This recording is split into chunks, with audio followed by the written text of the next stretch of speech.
What's up, Pal Gang? All right, we're here with this problem that is set in New Mexico, which is good to me because that's where I live, so represent New Mexico. So let's go ahead and solve it. So basically, you got this UFO, right? And you encounter a strange object that comes in course. So it's making this noise, right? And it says when you were 7.5 meters away from it, you measure that the intensity of that noise to be 0.11 watts per meter squared.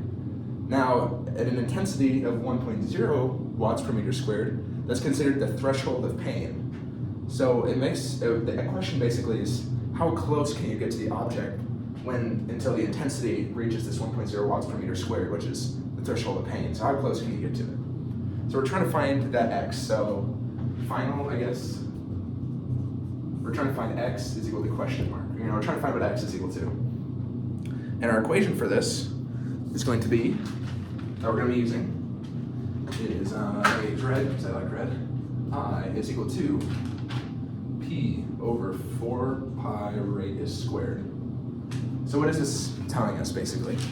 So our intensity, our intensity is equal to its power, and then as radius gets bigger, basically the further away you get from the object, the intensity is going to decrease, but the closer you get to the object, the intensity is going to increase. So basically we're saying that when you're 7.5 meters away, the intensity is this number, 0.11. But we're trying to get closer to make this intensity increase, so this radius is going to go down.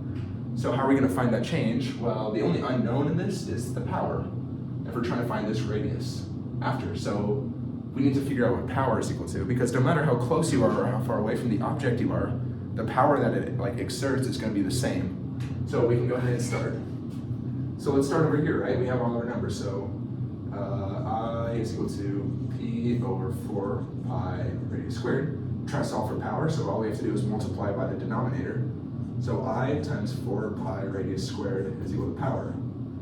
So now we just plug in our numbers. So I is 0.11 times 4 pi, and then our distance, which is the same as radius, is 7.5 squared. So plug this into your calculator, and you're going to get our power is 77.75 watts. Yeah. Okay, so we have our initial power, and now let's go over to our final part. So we're going to be using the same equation, I is equal to power over 4 pi radius squared. But this time, instead of trying to solve for power, we're trying to solve for radius. So let's multiply radius over to get I radius squared is equal to power over 4 pi. Then we have to divide by I to get r by itself. R squared is equal to power over 4 pi I, intensity. Now, just to get r by itself, we're going to have to take the square root of it. So it's going to be power over 4 pi I. And then let's just plug in our numbers to get our final answer. So power, as we just found out, 77.75 over 4 pi times the intensity, which is our limit, is 1.0, so 1.0.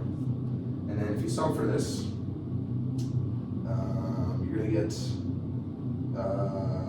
2.49. I'm going to round up to 2.50 meters. So that is how close you can get to that's how close you can be to the sound, basically before it starts to really hurt and you can't get any closer. But that's not the answer it's asking for, so don't be confused and plug this in to the question like I did and then get it wrong and be like, what did I do wrong? It's asking for how much did you move, basically. So if you're here and the object's here, and then this is the threshold, so this is 2.5 meters, you are 7 meters initially, right? Or 7.5 meters. It wants to find, where's my green? It wants to find this distance, not this distance, right? Like you think you want this distance, but you want this distance. So obviously it's just gonna be 7.5 minus 2.5, that's equal to 5 meters. So 5 meters is your actual answer. And that's how you solve this kind of problem.